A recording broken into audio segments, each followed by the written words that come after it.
E aí, gente, como é que vocês estão? Fala pra mim, estão fazendo o que de bom aí?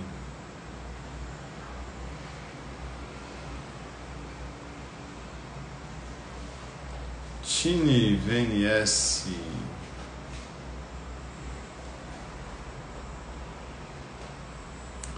Só a galera top aí, ó.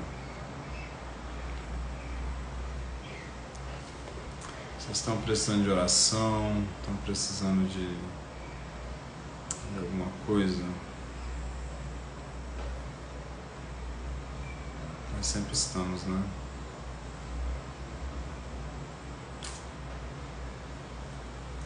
Fala, maninho.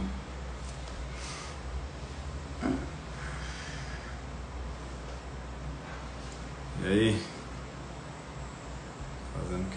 Fazendo o que da vida aí? Tá no caminhão? Uma régua aqui atrás.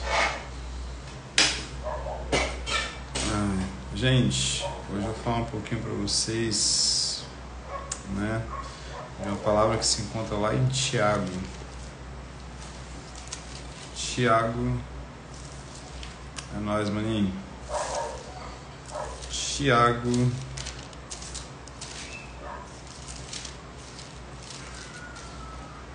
se encontra antes de Pedro, tá? Antes de 1 Pedro e depois de Hebreus. Nós temos o livro de Tiago. Tiago foi o irmão de Jesus, né? Que escreveu essa carta aqui. E a carta de Tiago é uma carta bem dura assim para a igreja, né? Ele confronta muitas coisas. Confronta a questão de viver pela aparência, né? De valorizar uns e não valorizar outros. Tiago fala também da questão de não falar mal do irmão, não falar mal do próximo. Então, assim, é uma carta bem dura, assim, que Tiago escreve para a igreja, né?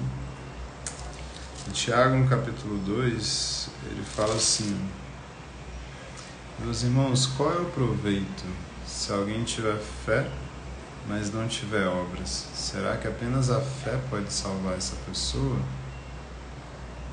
Se o irmão ou a irmã estiverem com falta de roupa e necessitando do alimento diário, e um de vocês lhe disser, vão em paz, tratem de se aquecer, se alimentem bem, mas vocês não dão. Top, Marcos, tamo junto, viu? Vai lá. Manu, vão em paz, tratem de se aquecer, mas vocês não lhes dão o necessário para o corpo. Qual é o proveito disso, né? Assim também a fé, se não tiver obras, ela é morta. Amém? Mas alguém dirá, você tem fé, eu tenho obras. Mostra-me as suas obras sem a fé, e eu com as obras lhe mostrarei meu. Então, o que Tiago está falando? Tiago está falando que a fé, ela precisa ter um comportamento. Amém? A fé, ela precisa ter um modo de agir. A fé, ela precisa ter um comportamento correspondente. Então, muitas vezes nós estamos crendo por algo, mas nós ainda não estamos conseguindo crer naquilo que nós estamos crendo. Amém? Então, você está crendo por um carro novo, mas qual é o seu comportamento? Você está crendo pela cura do seu corpo, mas qual é a obra que você tem? Qual é a ação que você tem que corresponde à sua fé? Né? Então a fé sem obras é morta. Então Tiago está falando, mostre-me a sua fé, né? Sem obras, só falando, que eu vou te mostrar a minha fé pelas minhas obras.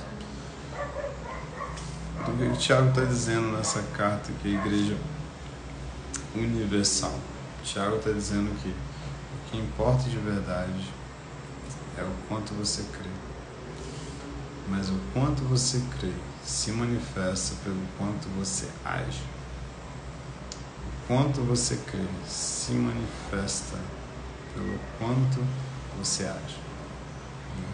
Então a pergunta é, o quanto você tem agido? O quanto você tem falado? O quanto você tem andado naquilo que você está falando?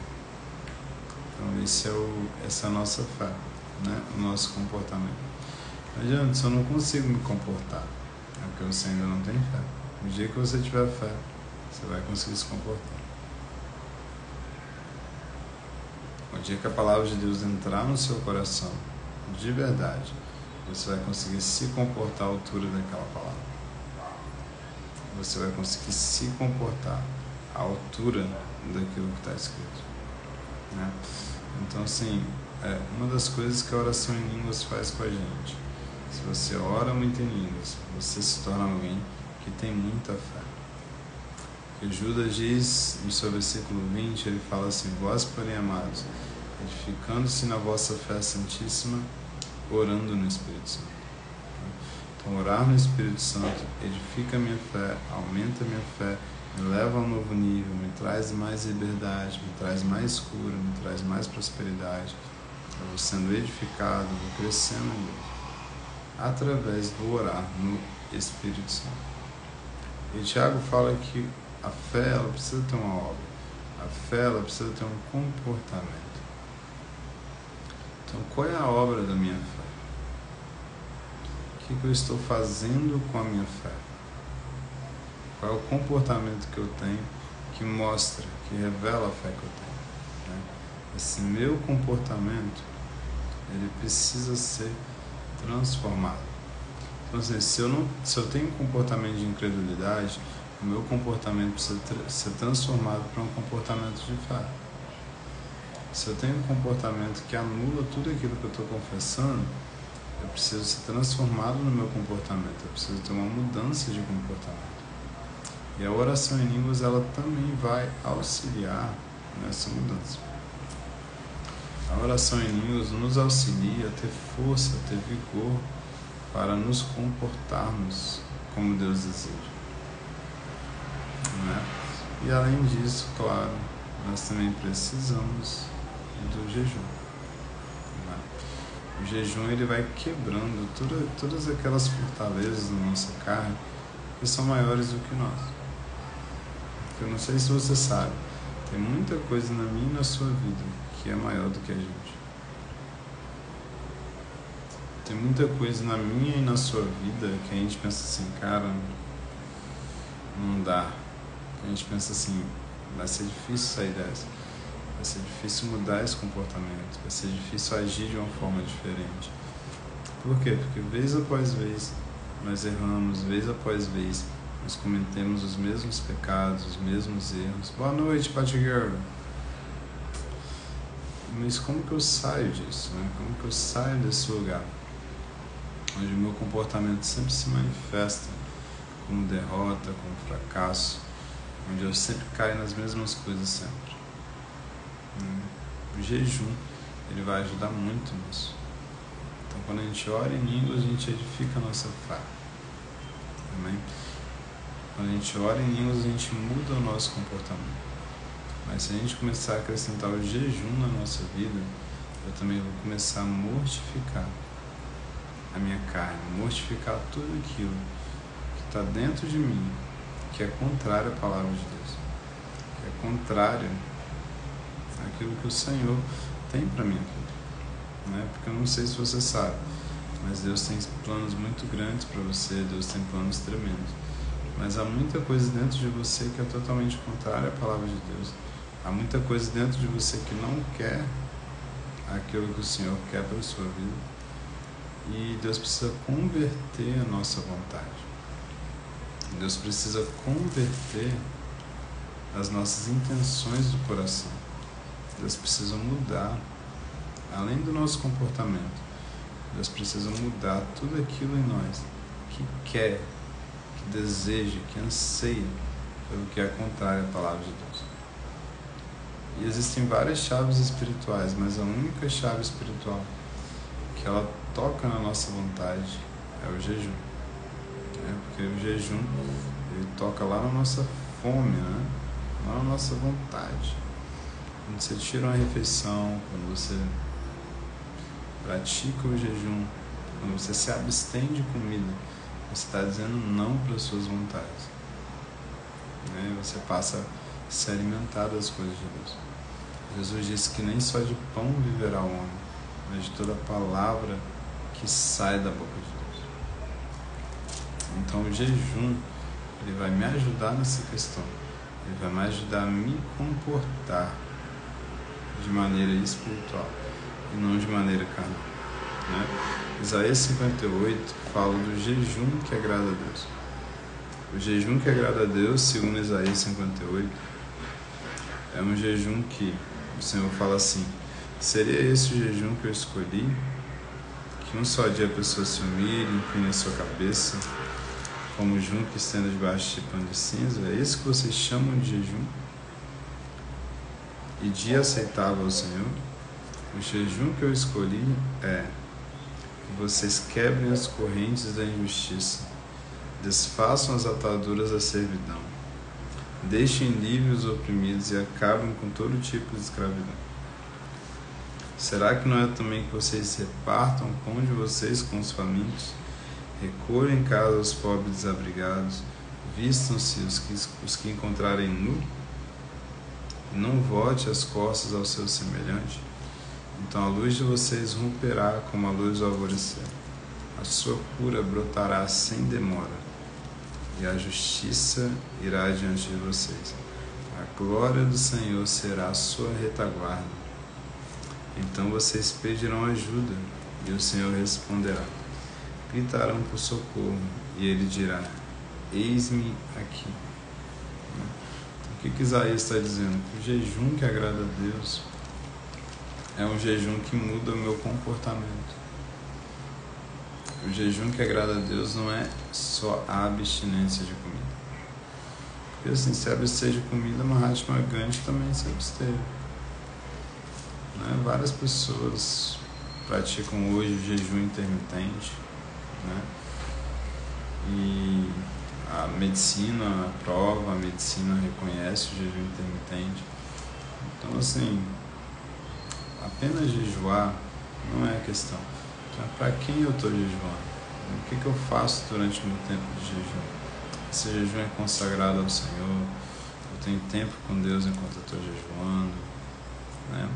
Mas acima de tudo, o jejum está mudando o meu comportamento. As práticas espirituais, elas estão mudando o meu comportamento. Aquilo que eu faço em Deus está mudando o meu comportamento. Eu estou me tornando uma pessoa melhor. Eu estou cuidando mais dos pobres. Eu estou repartindo com os necessitados. Eu estou, indo atrás de Deus. Eu estou me comportando segundo a palavra. Então o jejum ele vai fazendo isso com a gente. Vai tirando todo o empecilho da carne. Né? Vai tirando tudo aquilo que a nossa carne impõe sobre nós. Vai nos levando a agir como Deus quer. Por quê? Porque ser imagem e semelhança de Deus é agir como o Senhor quer. Ser imagem e semelhança de Jesus é agir como Jesus agiu. Ser imagem e semelhança do Criador é diante das mais diversas circunstâncias da vida. É termos uma atitude que Jesus teria. É termos o comportamento que Jesus teria.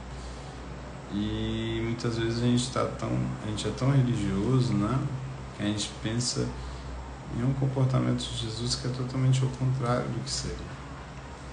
Por isso que não tem como nós sermos como Jesus se nós não passarmos a conhecer Jesus no nosso secreto.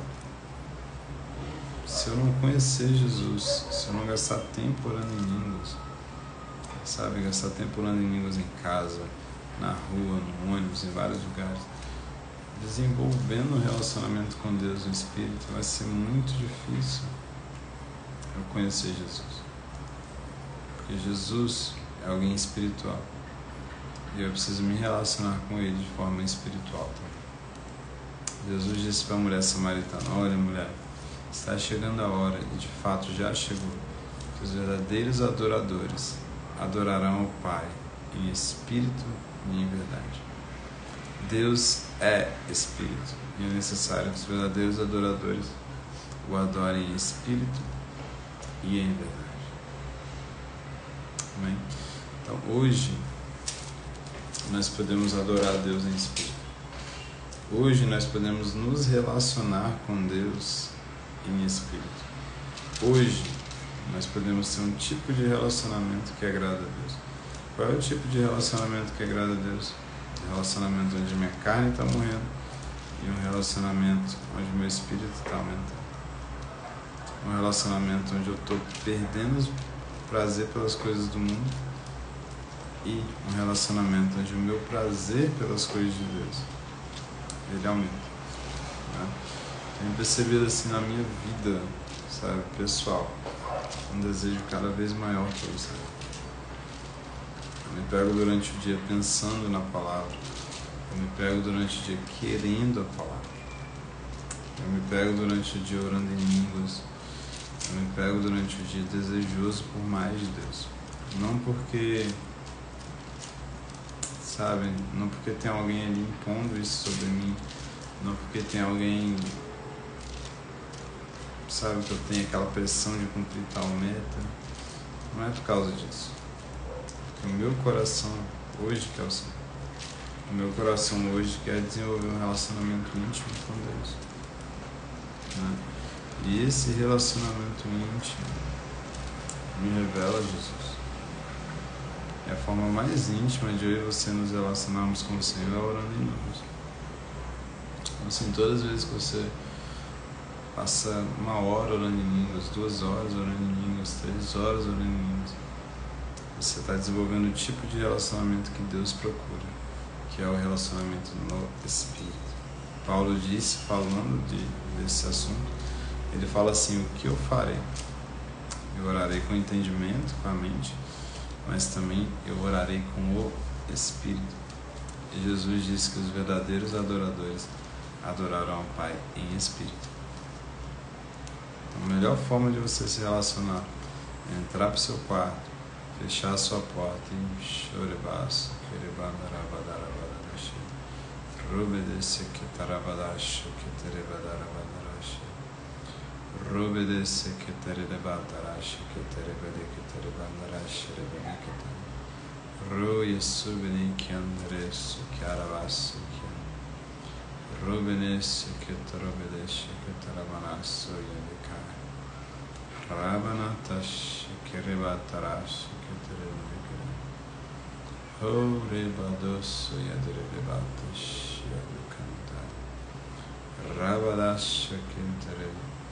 Então a melhor forma de você se relacionar com Deus é orando em línguas, é se aprofundando.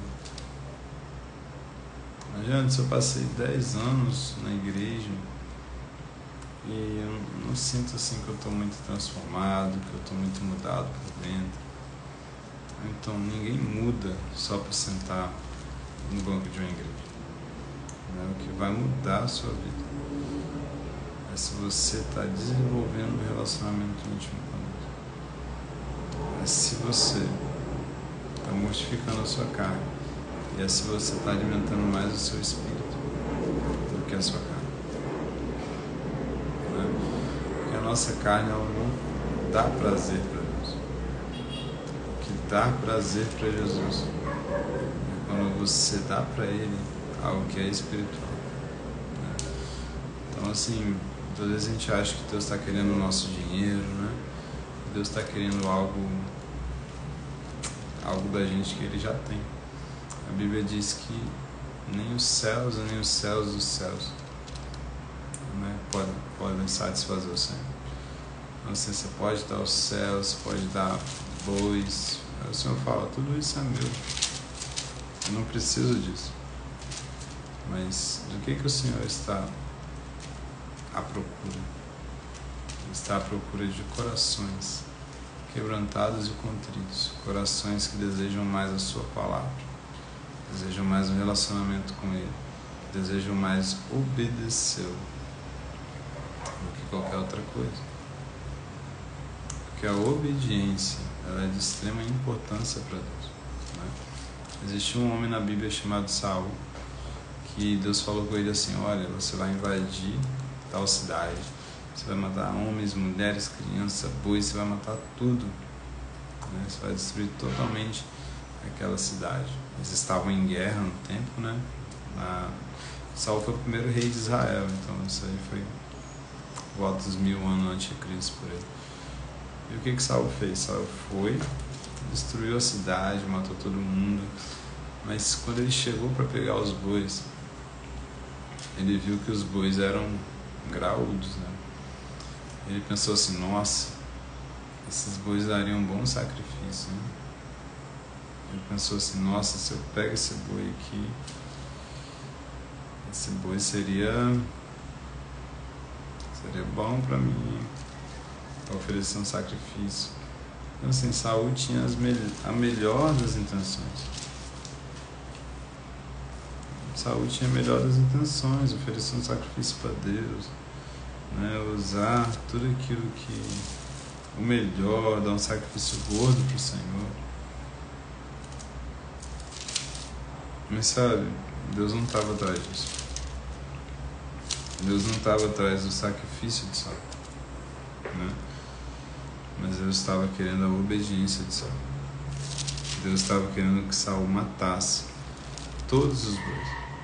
Deus estava querendo que Saul matasse todas as ovelhas. Deus estava querendo que Saul obedecesse ao Senhor de todo o coração. A Bíblia diz assim, Samuel encontrou Saul e este lhe disse, que você seja bendito do Senhor, executei as palavras do Senhor. Mas Samuel perguntou, então que balido de ovelhas é esse nos meus ouvidos? E o mugido de bois que eu estou escutando? Saul respondeu, trouxeram isso dos amalequitas, que o povo guardou o melhor das ovelhas e dos bois para sacrificar ao Senhor, seu Deus. O resto nós destruímos totalmente. Então Samuel disse a Saul, espere, eu vou declarar a você o que o Senhor me disse nessa noite. Fale, Saul respondeu. Samuel continuou, não é verdade que mesmo sendo pequeno aos seus próprios olhos, você foi colocado por cabeça das tribos de Israel?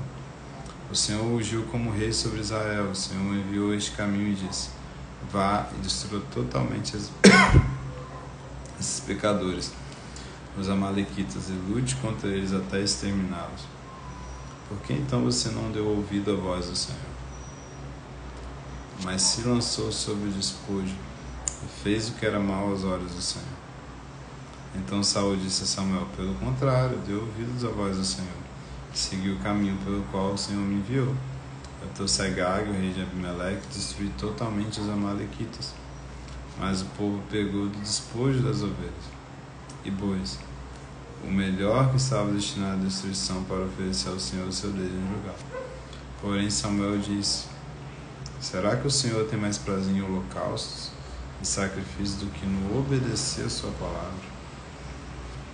Eis que obedecer é melhor que sacrificar, e ouvir é melhor do que a gordura de carneiro. Porque a rebelião é como o pecado de feitiçaria, e a obstinação é como a idolatria e cultos a ídolos do ar. Por você ter rejeitado a palavra do Senhor, também ele te rejeitou como rei. Né?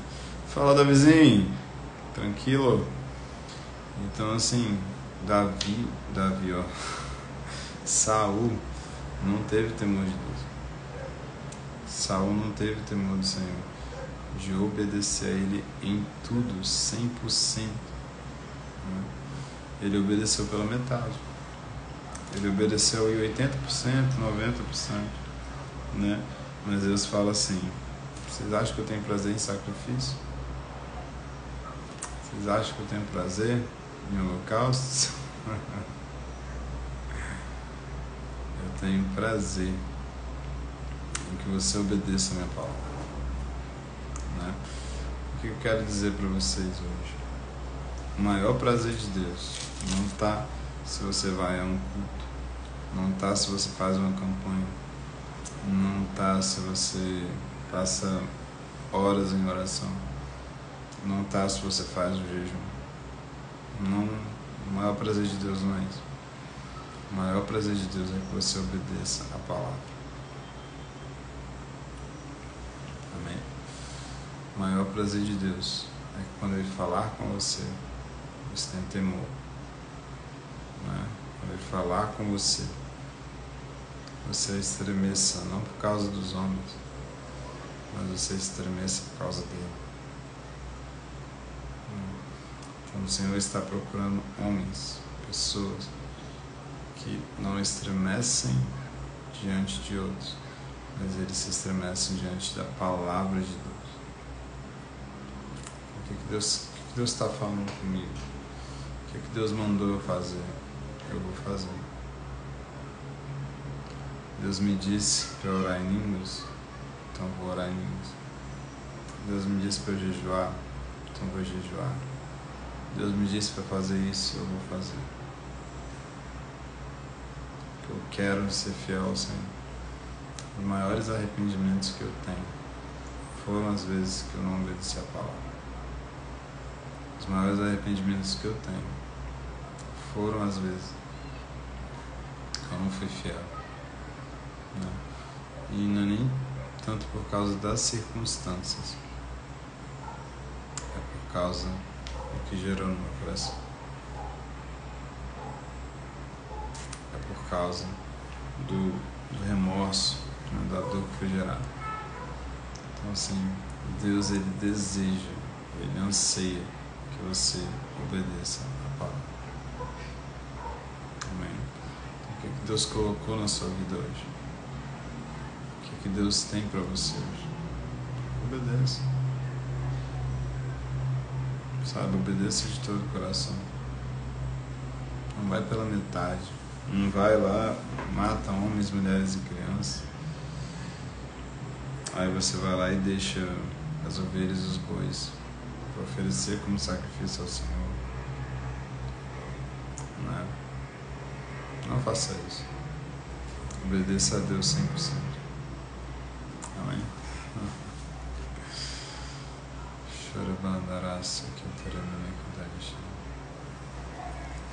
O primeiro mandamento, né, diz assim: ame o Senhor teu Deus de todo o coração, de toda a tua alma, de todo entendimento. Jesus disse: se vocês me amam, se vocês me permanecerem em mim, se vocês guardarem os meus mandamentos, vocês permanecerão no meu amor. Se vocês guardarem os meus mandamentos, vocês permanecerão no meu amor. Eu não guarda só 50%, 70%, 80%. Guarda 100%. Guarda 100%. E guarda de todo o coração. Amém? Quero declarar que você não será mais o mesmo. Eu quero declarar que a partir de hoje a palavra de Deus ela entra no seu coração. Que a partir de hoje a palavra de Deus ela transforma a sua vida. Que a partir de hoje você se torna uma nova criatura em Cristo Jesus. Porque um coração convertido é um coração que obedece ao Senhor. Um coração convertido é um coração que anseia pelo Senhor, que tem sede pela presença de Deus. Amém? Glória a Deus. Quero louvar a Deus pela sua vida. Você que está ouvindo, vendo esse vídeo, que depois você vai ver esse vídeo. Quero louvar a Deus pela sua vida.